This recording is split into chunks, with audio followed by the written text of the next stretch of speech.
Now, the time is 5 to 7. It's the third Monday of 2024, which is known by many as Blue Monday. It's the time of year where we're apparently at our most depressed. Well, maybe cycling is the answer. We've probably already broken our New Year's resolutions too. Let's speak to psychologist Dr. Rachael Molitor, who is from Coventry University. Rachel, good morning to you.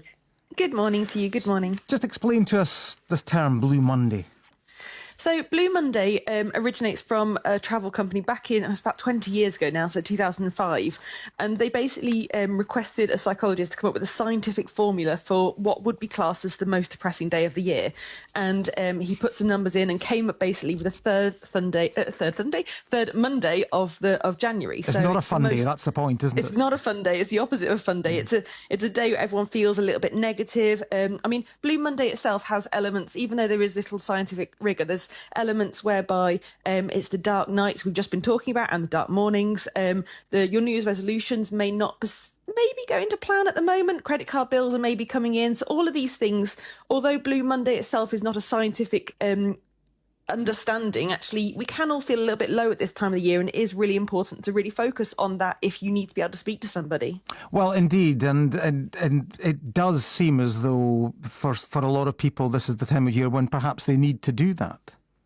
Yes, absolutely. And I think even though Blue Monday is kind of noted as today, actually there is a lot of understanding around the January blues as well. So January blues being a bit more of a struggle for people with either with SAD, which is seasonal affectiveness disorder, or people without it. It is a time where it is dark, and we may have a financial strain, one with the cost of living crisis, but two, when it comes to the credit card bills from the festive period.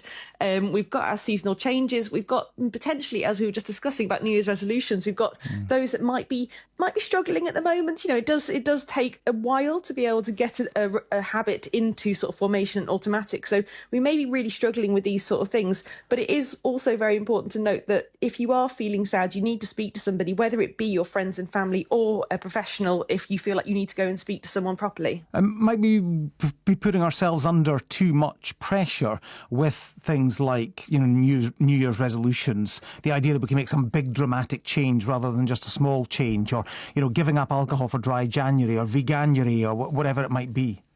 Oh, absolutely. I think when it comes to New Year's resolutions, there's so much to actually suggest that if you gave yourself a positive resolution. So, for example, you were just saying about cycling, and I think that's a fascinating thing. If your New Year's resolution was to get out and cycle more, and have a positive sort of connotation on your resolution, then it makes you more likely to do it. But a negative resolution such as I'm going to quit drinking entirely, or I'm going to stop eating chocolate, heaven forbid, then those sort of things would be a real struggle, because as soon as you may have a tiny hiccup, you may have a glass of something, you may have chocolate, you think, well, that's it, I've ruined it now. Whereas having actually something which is a positive thing, saying I'm going to go out for a walk, I'm going to cycle to work twice a week if possible in the current sun not being here, then those sort of things can actually really support us and make us feel better, not only for Blue Monday but also with the January blues going forwards. And when you talk about support, how important is that? Because, you know, I find that when it comes to giving up alcohol, as I'm doing for dry January, that actually having the support of those people around you is actually quite important as well. If you were trying to do all of these things by yourself,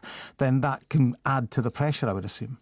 It is so important to speak to someone, even when it comes to resolutions. To tell someone about it actually means that you're actually putting it out there into the universe, and you're saying to people like, right, I'm going to give up this. So your friends may not go, oh, come on, let's go to the pub, what's wrong with you? Like, they're there to support you. And if they are your friends, they're there to support you and help you. So not only if you're feeling a little bit sad to talk to people, because again, a problem shared really is a problem halved, but when you're doing something which is positive and a behaviour change, with that, it's actually better to be able to tell people about it, because they can be there and they can potentially do it with you. I mean, it'd be amazing if your friends decided to get on that challenge and become your new run partner, or, you know, you're drinking the soft drinks at the pub sort of thing.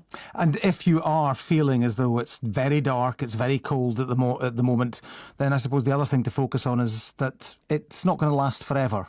There are brighter days ahead. There are brighter days ahead, and I think the best thing to know when it comes to Blue Monday itself is it's a self-fulfilling prophecy. So similar to how we would say the Friday the 13th, we think it's going to be unlucky. So we think Blue Monday, we think, oh, it's going to be really sad today. Actually, by the media sort of hyping up the idea of Blue Monday, people are actively looking out for it being a little bit sad, a little bit dark. However, we have to remember, actually, in less than a month's time, we are going to be leaving work. If you work a 9 to 5, say, you're going to be leaving work in the sunlight. So it's so soon. It is in 21 days we're going to see sunlight in Scotland. I love your sunny outlook. Thank you very much indeed. Psychologist Dr. Rachael Molitor.